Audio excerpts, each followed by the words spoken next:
This video is sponsored by Manta Sleep. What do Cher, Keanu Reeves, and Pharrell Williams all have in common? There's only one explanation. Immortality. They took that damn potion. I don't care what anybody says.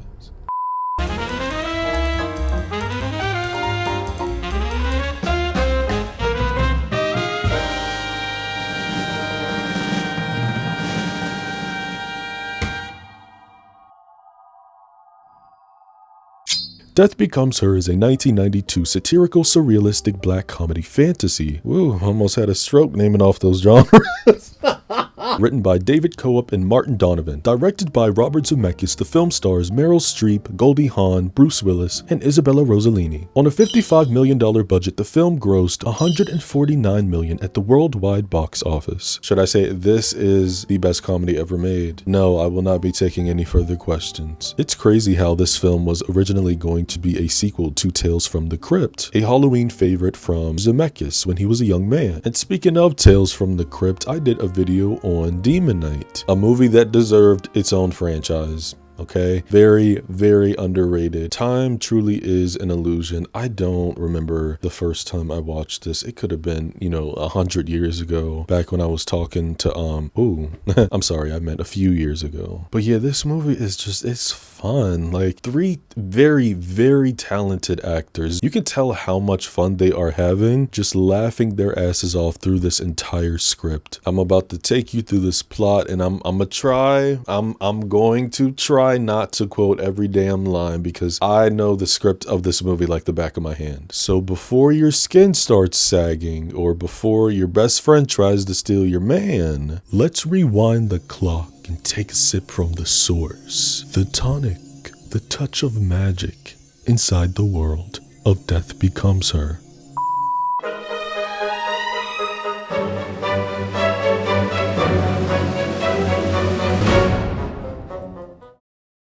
The film opens on a rainy Broadway street in 1978 with a show starring Madeline Ashton. Guests are seen coming out complaining and comparing her to The Walking Dead. Ooh, some men say they need a drink. We see her playbill sadly soaking up water. The first look of Madeline is her opening number, a soft ballad looking in an empty mirror that turns into this pretty ridiculous, self-absorbed, upbeat 50s number, and then it turns into a disco number. It makes no sense. The camera pans back further and we start seeing people in the theater leaving. One man is asleep, and then we meet our two other protagonists, Ernest and Helen. Ernest is transfixed, calling her sensational, and Helen cannot believe her eyes.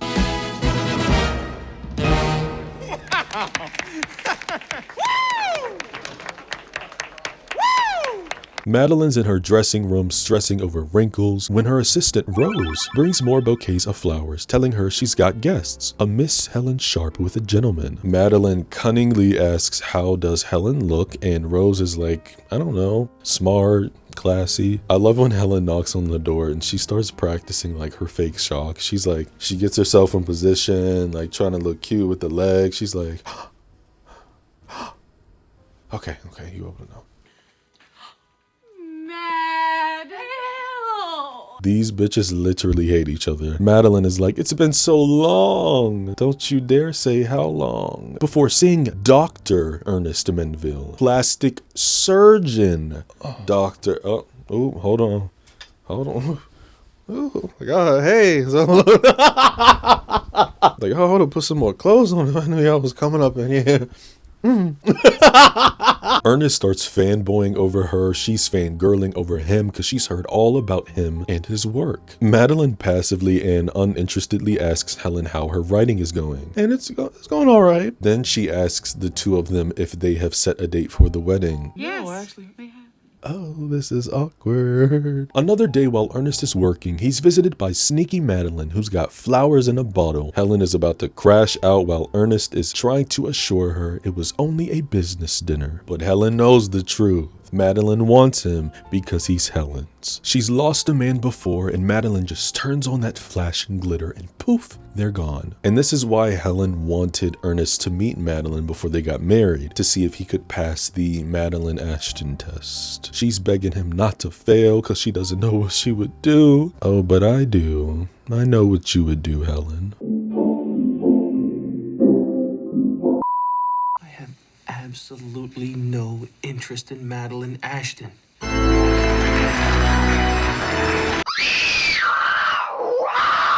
All men do is lie. Helen was at the top of the balcony watching everything, squeezing her hanky so hard the hands start bleeding. We jump 7 years and Helen's trauma has caught up with her. She's gained a massive amount of weight, became a cat lady, living in filth and rotting food. I hate to see you go down like this, girl. I do. She puts on one of Madeline's films as her landlord comes banging on the door with her final eviction notice. Madeline is giving a camp performance in whatever detective thriller this is, being choked until she dies.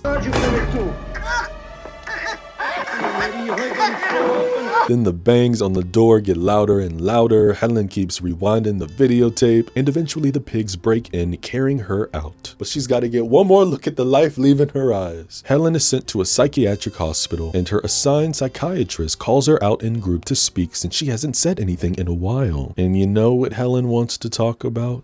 Madeline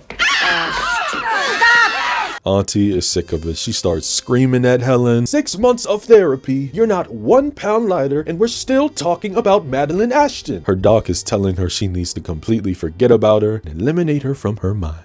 You know, as soon as she said eliminate, Helen was like, You are absolutely right. We jump another 7 years later into Beverly Hills, where a woman drops mail off for our happy couple. Rose brings up Madeline's skinny breakfast and wakes her. This woman's got a full-on medieval anti-aging battlefield going on right here. What the hell? Chin strap wrapped around her head to keep that jawline intact. A neck pillow to immobilize the head and prevent creasing or squishing. The face tape, I guess, which is to hold puffiness or hold skin taut. I don't know. Maybe wrinkles. But this is too much. She forces Rose to say the regularly scheduled program of, Madam, you look younger every day. Thank you, Rose. Thank you very much. It's so sweet of you to... What is this? Inside the envelope are tickets to Helen Sharp's book party. The title of the book gives Madeline a giggle. I'll say that. I use this meme a lot. If you have seen my other videos, you've seen this before. Forever Young?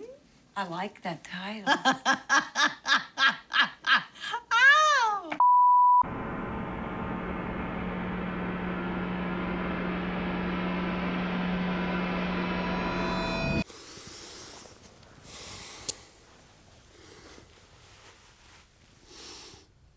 Well, hello. I didn't see you there, of course, because I have my sleeping mask on. I don't believe you guys have ever seen me in bed.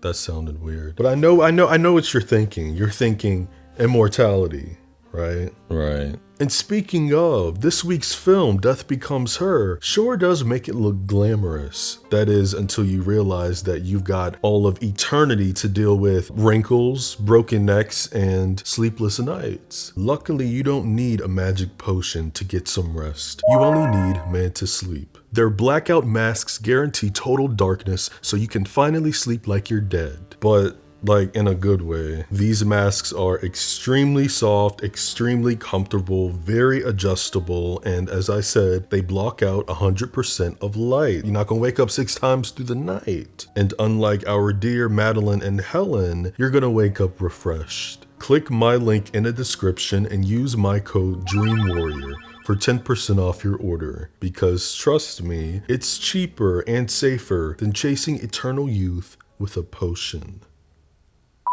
Ernest is passed out in the attic after a late night. His breakfast is a Bloody Mary, and oh boy, there's already 2 other glasses on the table. Things are not great in the house, let's just say that. You know, 14 years will, it'll do something. Ernest is called last minute to a mortuary for an actor named Fernando Rivas, who drowned in his hot tub. Very bloated and very swollen. He was in the middle of making love to his 18-year-old wife from Cuba. They say he has an expression of complete happiness that is inappropriate, but Ernest promises to give him a little character.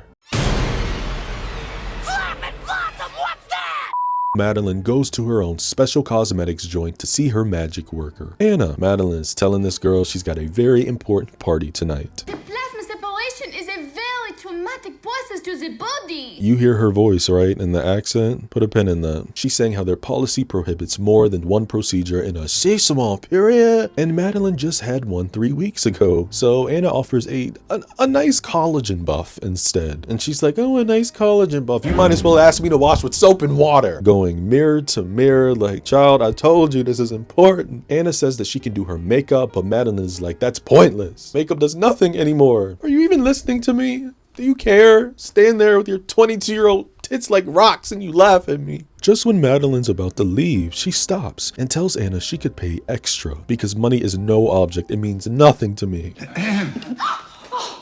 Mr. Chagall. I'm sorry, Mr. Chagall. I'm really sorry. What do you notice about Anna? That fake-ass pretentious accent is gone. This man is Mr. Chagall. He tells Anna to go away because he doesn't want to look at her anymore. Through the rest of the scene, he keeps fixing his right eye and says he couldn't help but overhear Madeline's joke about money being no object. He turns the security cam in the room off and asks Madeline if she's ever heard of Liesel von Rumen. Who dat? He gives Mad her car, saying she accepts calls day and night. But after he leaves, Madeline calls him a weirdo and rips the car, dropping it in her purse. In the limo on the way to Helen's book party, Ernest is breathing very loud, and Madeline is like, could you just like not breathe? And when they arrive on the red carpet, while she's getting out the car, she can see the crowd of people. She's like, what'd she do? Hire extras? She's such a hater. A woman named Vivian Adams recognizes Ernest, saying she met him a long time ago when he did work on her Aunt Esther. Color, her tone, he even brought out her cheekbones. Marvelous work. Vivian asks what his secret is, and Ernest says, Spray paint. he's like, you can't use regular makeup on dead skin. The pores are too dry and you've got to use a palette and practically grind the stuff in. So one day, I was in the hardware store and I thought to myself, what about mannequin paint? It's got its own chemical adhesive and it comes in an incredible variety of flesh. Excuse me. Right when the couple confirm neither of them have seen a sign of Helen yet, they notice her right outside. Oh, looks as though she's lost a few pounds.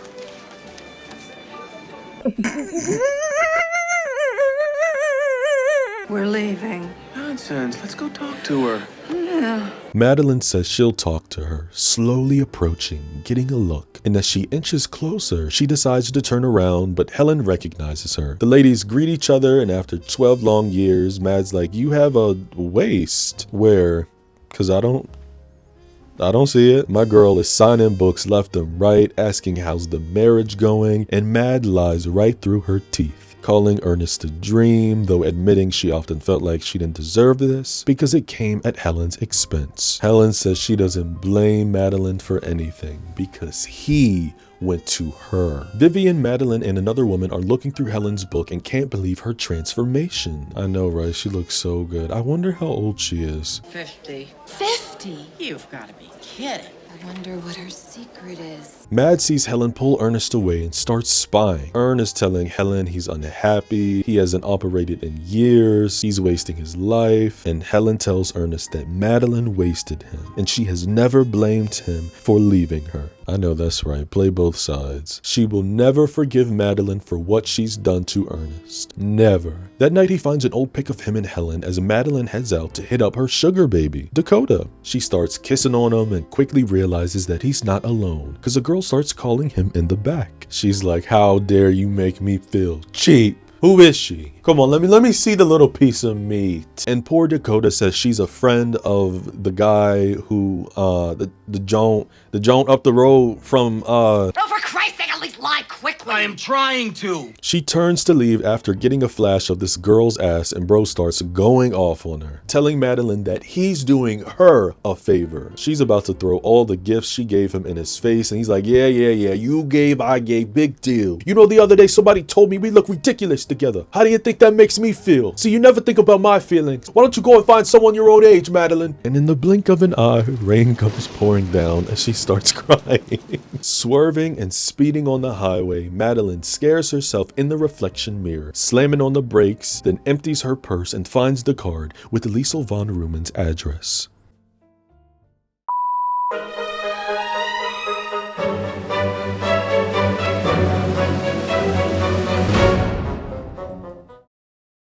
Helen is in her bedroom spraying her eyes, practicing for Ernest. Madeline, I need to speak to Madeline at once. And as we pull out, we see this woman has 2 black candles lit up. Oh Lord, she out here doing witchcraft on this girl. Helen's got hordes of pics of Mad with the big sign that says never again. Mad hits up Von Rumen's castle and a young stud answers. He already knows her name and says that Liesel has been expecting her. Whoever this woman is got money, cause this is nice. 2 Dobermans come down an elevator and stand by a magic box as Madeline's taken to a seating area. Liesel Von Rumen makes her presence known, sitting in front of her fireplace. She tells Madeline she always thought she had one of the most beautiful faces to ever grace the silver screen, and that Ernest's reputation is unsurpassed. Miss Von Rumen has just arrived in town. You see, she follows the spring season, and she hasn't seen a fall or a winter in years. The doorbell rings at the Menville mansion and it's Helen crying. Madeline,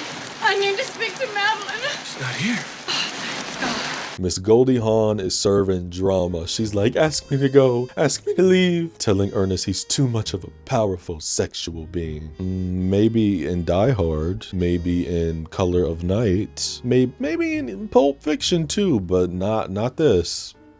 Not Von Rumen is talking up Madeline about life's biggest cruelty, how it offers us a taste of youth and vitality, then makes us witness our own decay. Well, it is the natural law. Oh, screw the natural law. Oh, alright, you got it. Liesel grabs a dagger, slips it in her skirt, and opens up a box with an Egyptian ankh on it, which is the symbol of life. Inside is a shell where she pulls a ribbon and the box opens, revealing a glass. After Madeline asks what it is, Liesel says, it's what you came for. A touch of magic in a world obsessed with science.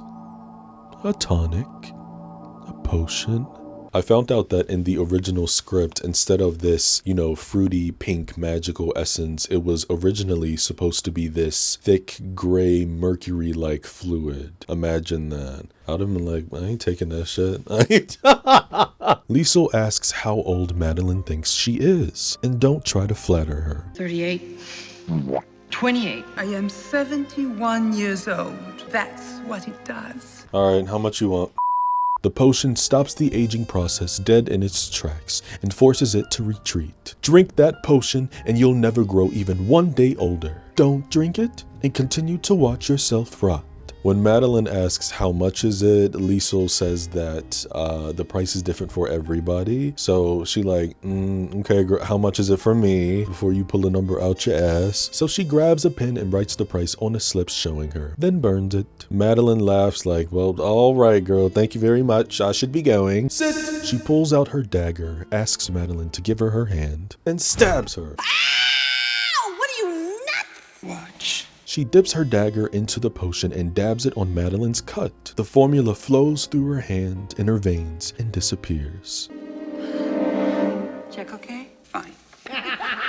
Liesel says the secret they share must never be public, and she may continue her career. 10 years. That's the mark. 10 years of perfect, unchanged beauty. But at the end of that time, before people start getting suspicious, she has to disappear from the public forever. She can retire, stage her own phony death, or as one of her clients simply said, I want to be alone. she's quoting Greta Garbo. I want to be alone. One day I shall find myself alone. I want to be alone. I shall probably be quite alone. You seem so lonely, Yvonne. No more than usual. I just want to be alone. Garbo herself told a friend, I never said I want to be left alone. I only said I want to be let alone. There is all the difference. Madeline finally writes the check and throws back the potion. Now a warning. Now a warning? Liesel tells her to take care of herself because Madeline and her body are going to be together a long time. She takes a pin off her necklace and attaches it to her shirt saying, Siempre viva, live forever. Madeline takes a peek into the mirror before leaving and her body starts transforming. The hair lightens, complexion brightens, wrinkles fade, butt lifts, titties rise. All right now. I'm a girl.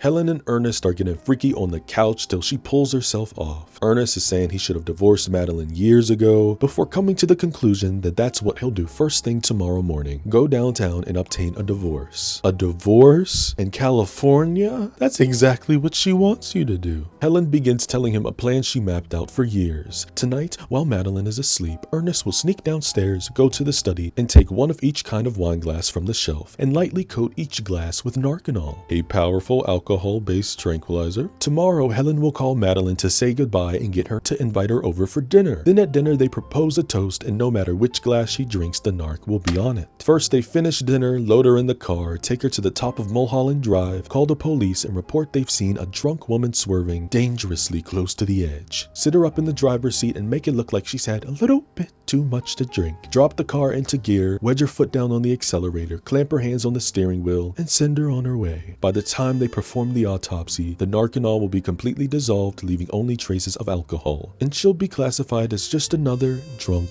driver. The case is closed, Madeline is dead, and we're free. Ernest says they can't go through with that, but Helen says this is the only way. And after she's gone, he can start his life all over again. She can start her life all over again. We'll be so happy. Madeline arrives with her new body and new attitude right as Helen sneaks out the gate. She changes into a leotard fitting in old clothes, like, oh my god, it's back. Ernest is at the door telling her they need to talk, but she tells him to have another drink and go to bed. Ooh. He's like, oh, you like that, wouldn't you? You want me to drink myself to death so you can take my money? Grr, grr. They go back and forth until he calls her cheap, which, just strikes a nerve. She's like, who do you think you are? You're nothing. You're a silly, boozy, flaccid clown. Say, Mel, I don't have to take this anymore. You're not even a man anymore, and I need a man. A real man. Not some drunken, broken down, flaccid undertaker who's just as dead below the waist as his clients are. Hey, I probably had more fun with one of your clients. At least I'd know I'd be getting something stiff in there. Ernest is holding her by the neck over the rail, then above the staircase, saying, did you think I was gonna take this shit forever? You cruel, vicious bitch. She's whimpering, so he lets go until she's about to fall, and she asks him to help. Hurry up, you wimp. But instead, he pushes her with his finger, and her body goes tumbling.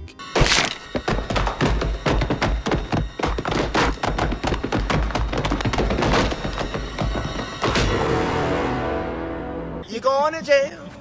You're going to jail. No movie with somebody being pushed down the stairs, no TV show, no nothing will ever top this. Ernest calls Helen, letting her know he pushed her down the stairs. Meanwhile, this woman is doing more witchcraft, red, black, and white candles lit, about to cuss Ernest out, cause why would he immediately call her? The pigs are gonna check the phone records, dummy. In the background, Madeline's body is starting to move. Helen tells him to leave her body at the foot of the stairs and call the cops right after he hangs up. Ernest will tell them he was on the phone with Helen and heard a terrible scream, turned around and saw Madeline fall. And speaking of, Madeline gets up and she starts walking backwards. Ernest! You pushed me down the stairs. She's struggling to find the phone, saying he's in the shit house now, pal. Until she looks down, dropping the phone, and she can see My ass! I love the visual effects in this movie. The fact that it won the Oscar for Best Visual Effects, beating not only Alien 3 from '92, but it beat Batman Returns as well. She grabs her neck, snapping it back in place, and says she needs a doctor. Ernest slams into an ambulance upon arrival at Beverly Hills Hospital, getting out the car, screaming that Madeline is at death's door. The doctor is twisting her wrist, and even though he's going further and further, she still doesn't sense anything. And it's when he looks at her neck and he jumps back like, oh shit! He tries multiple stethoscopes, listening for a heartbeat, and casually takes a sip of Ernest's flask before giving the news that her wrist is fractured in 3 places and she shattered 2 vertebrae, but he can't be certain without an x-ray, though the bone protrusion through the skin isn't a good sign, and her body temperature is below 80 and her heart has completely stopped beating. Bro said he needs a second opinion and dips out the room. Madeline is like, well, could be worse. Ernest says she's in violation of every natural law he knows, and though she's sitting there talking to him, she's dead! He's screaming for a doctor around the halls until he sees in room 149 all the docs trying to bring back his doctor to life. When Ernest returns back to the room, a nurse tells him that Madeline is in the morgue. The morgue? She'll be furious! He finds Madeline's cabin and she's tripping out because it was dark and I was scared, asking him why is this happening to her, and Ernest calls her a sign, an omen, a burning bush. Right. When they get back home, Helen is there waiting, dressed down in black. I live for this outfit. And she doesn't make it in time to get in the gate, so she climbs it, tiptoeing across the lawn, but hears the car restart. Shit.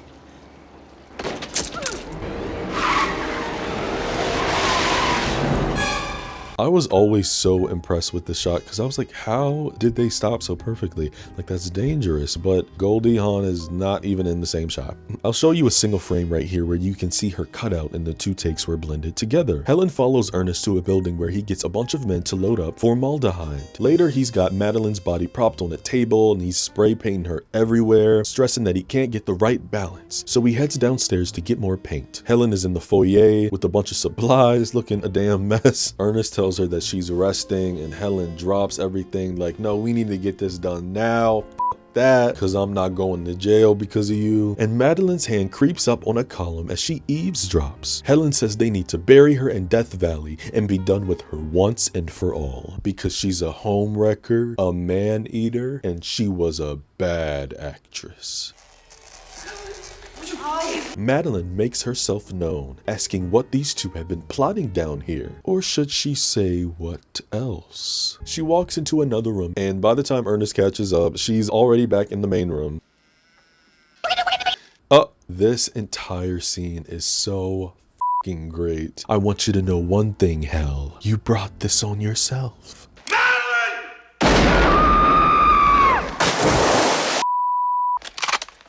How could you not say like that's fun? Ernest is completely off his rocker, but Mad says she was defending herself. And after Ernest confirms that Helen is dead, Madeline says, she is?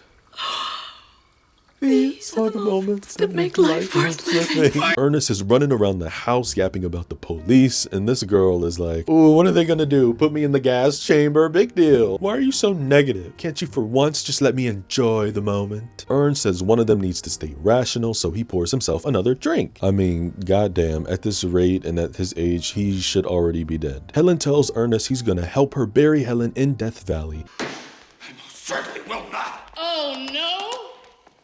And after he refuses, she says, okay, well, how about if the police showed up and find this luscious blonde bombshell on the floor, not breathing, with no pulse? Ain't nobody can play dead like me, Ernest. She's like, what will you tell them, Ernest? You're gonna be very popular in prison. Do you know what they do to soft, bald, overweight Republicans in prison? Anyway, he falls in line and gets the shovels. Ernest is laying out a plastic sheet while Mad is trying on Helen's leather jacket. And that's when Helen's body lifts up with a massive hole in her stomach. That was totally uncalled for.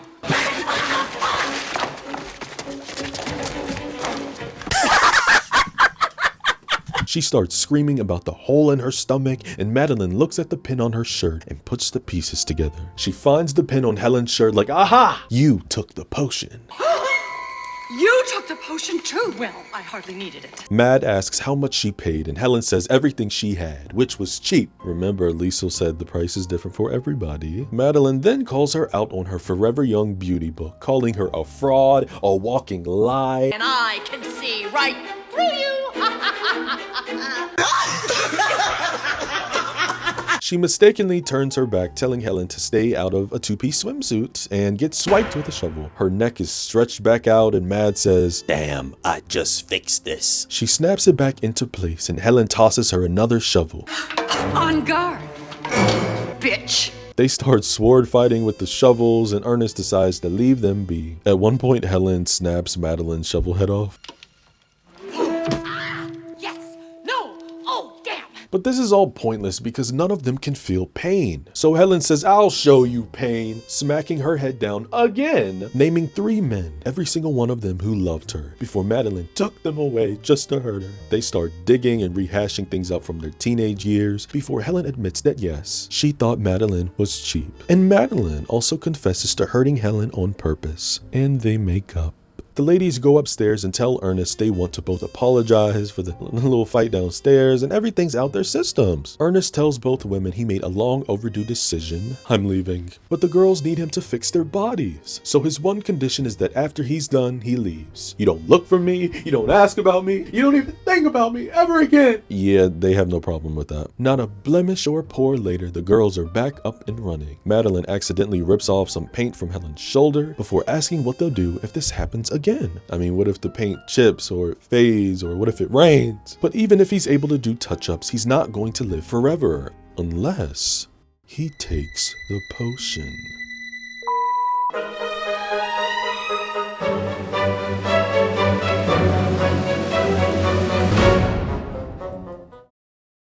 So the plan is to drug Ernest, take him to Liesl's, and get him to drink the tonic. They bring him a drink, or his breakfast, and he's too busy yapping about all the years he wasted, blah blah, no one cares. Like, instead of drinking the alcohol, you know, any other time you would be chugging it down. Just drink it! Throwing his drink around, wasting it on the ground, and right before he's about to take the last drop, he admits, I drink too much.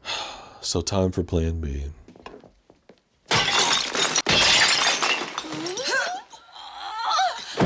Ernest wakes up in Liesl's grand pool room. She's taking a swim in the back and steps out when realizing Ern is awake. She tells him Harry and Dick dressed him up because he was improperly dressed for the occasion. Every spring, Liesl throws a party for all of her clients. She pulls out her magic box and starts putting on the show for him, doing the dagger trick. He's amazed, of course, but she goes a little bit further with the persuasion. This is another scene I love. Liesl tells Dr. Mendeville, this is what you did. Stopped time in people's faces and in their hands. Drink.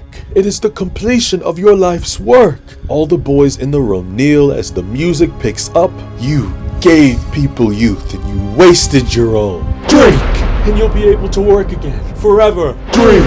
Dr. Menville, you owe yourself another chance. It's the right choice. It's the only choice. Drink. Siempre viva.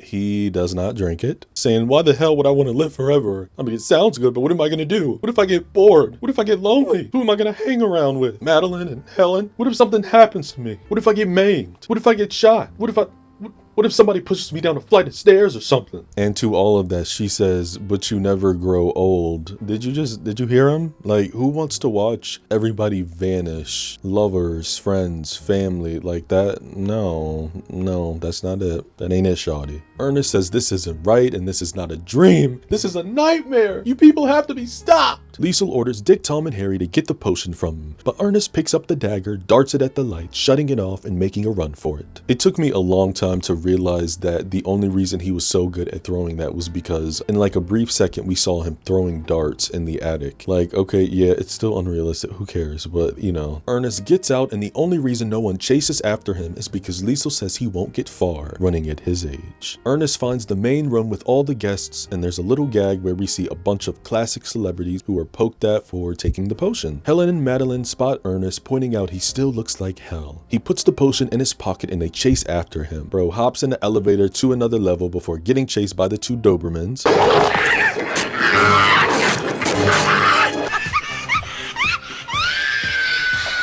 He's now trapped on a balcony but sees a way out. He's got to climb up a roof to another section of the castle. And I don't know how the hell he was able to climb this at 50 years old, especially with the amount that he drinks. But then I thought, okay, maybe he's using the hand that, you know, Liesl made young again. But that your hand has nothing to do with like, well, it's your grip, but that doesn't have to do anything with holding your body weight up. I don't know. Again, why am I asking questions? Like, it's a fucking fantasy film. When the girls get on the balcony, they scream his name, which makes him trip and his suspenders get caught on a hook along the roof. His weight brings down a pole along its perimeter and he's swung towards the girls, but they can't reach him and he's about to drop into the void. They tell him if he drinks the potion, then it's the only way that he will survive when he falls. And after he falls, he can put himself back together again. Come on. Drink it!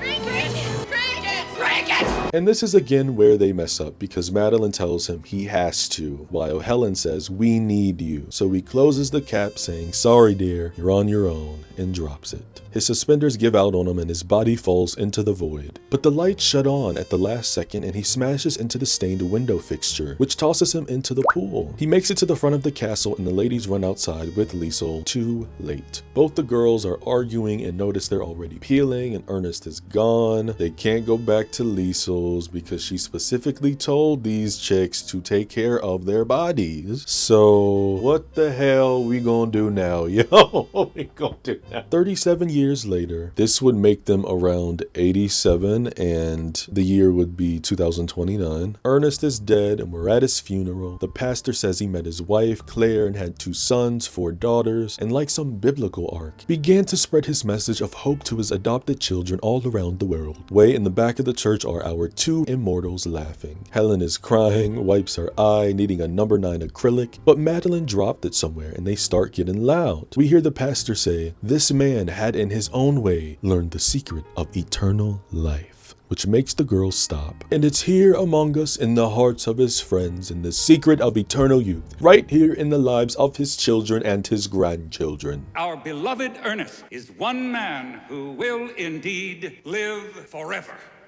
Blah, blah, blah, blah. When they're outside, they lift their veils and oh, babe, that is not fixable. They're still going back and forth about this damn spray paint, and as they walk on the final set of steps, we see it lying right there. Helen slips on it, asking Madeline to help her, and when she takes too long, Helen grabs her, taking her down with her.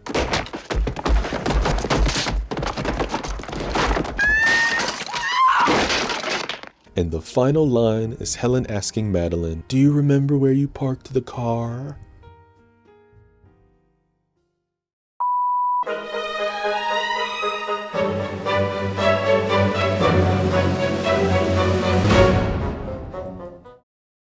This movie is not only rewatchable, but if you think about it, it's touching on some pretty heavy themes. So many people across the globe fear death and would do anything in their power to prolong their life, which for most of us, besides the wealthy, isn't much. You better be living a healthy lifestyle and pray that your genes help you out. But honestly, as Ernest said, like, who wants to live forever? Who wants to watch people they love rot away? It's not like you passing out the potion to all of them, everybody that you love, but no, that's depressing. Death becomes her sinks its teeth into these toxic parameters that society imposes on women. Things like aging, things like beauty, rivalry, and the manufactured insecurities that keep them clawing at each other instead of the system that built the cage. It's universal. You don't need to hear it from me because we all feel it. The world puts incredibly harsh and unrealistic standards on women. We tell them their worth appreciates with every wrinkle, every pound, every year that passes by. So, of course, naturally, these women cling to eternal youth. Beauty isn't just currency in this world, it's salvation. These characters don't just fear death, they fear irrelevance. Ernest has turned to the bottle after his body started turning on him, and his hands were incapable of operating. Helen has clung onto an old relationship being taken away from her and is driven by vengeance. And Madeline, being in showbiz, has grown only more and more insecure about her body losing its youth. It really is incredibly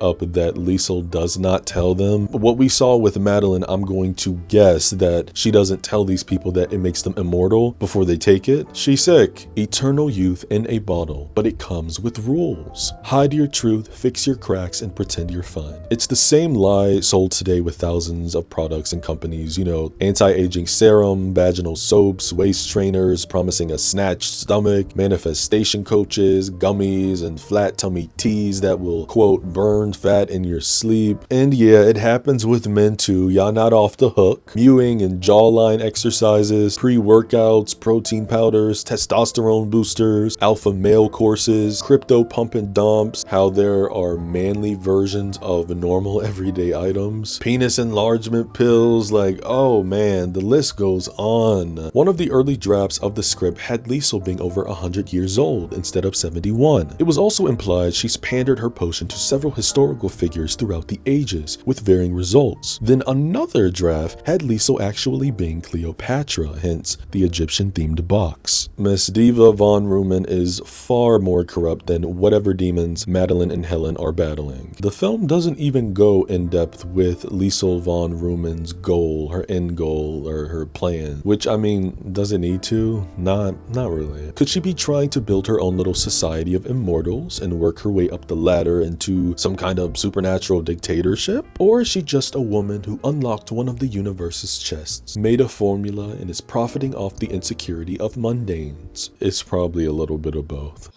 There is a law in this world. Maybe it's not written, but it's felt by everybody. Whenever you want something in your life, you have to give something in return. There's always going to be a sacrifice. And this goes for anything that you can think of, physical or spiritual, I don't care. This potion offers eternal youth, but at what cost? It doesn't just give you eternal life, it demands upkeep. Paint your flesh. Beauty becomes maintenance. Maintenance becomes madness. And madness becomes your identity. The women don't age, sure, but they also don't live. They're caught in a loop of preservation like wax figures at a party that no one leaves. Madeline gives up her soul to stay relevant. Helen gives up her humanity to get revenge. And even Liesel, the goddess of glow-ups, is bound by the same shackles. She's a gatekeeper, following the seasons and having to track and keep her community secret. She's powerful, yes, but I'm sure she's low-key alone, immortal and bored, surrounded by the desperate. And that's the scam. You don't win the game. You just keep playing until your body can't keep up and your mind starts to crack.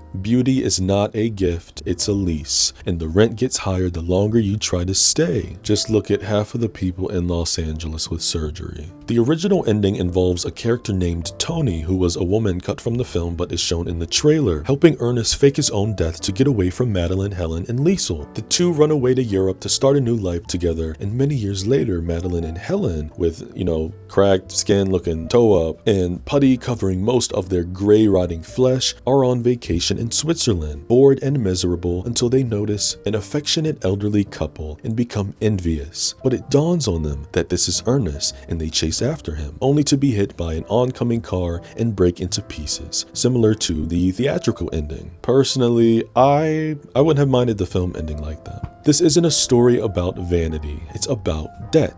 About what society extracts from women for daring to want to be seen, desired, loved, whatever. The potion is just the final step in the lifelong hustle. You think you're beating the system, but you're just embalming yourself with better lighting. And instead of just aging or, as they say, rotting away naturally and passing on, they're going to live forever and still watch their body deteriorate because they don't know how to take care of it. They will keep peeling and fade into oblivion. Nobody wins here. What are your favorite quotes, favorite memories, favorite scenes in Death Becomes Her?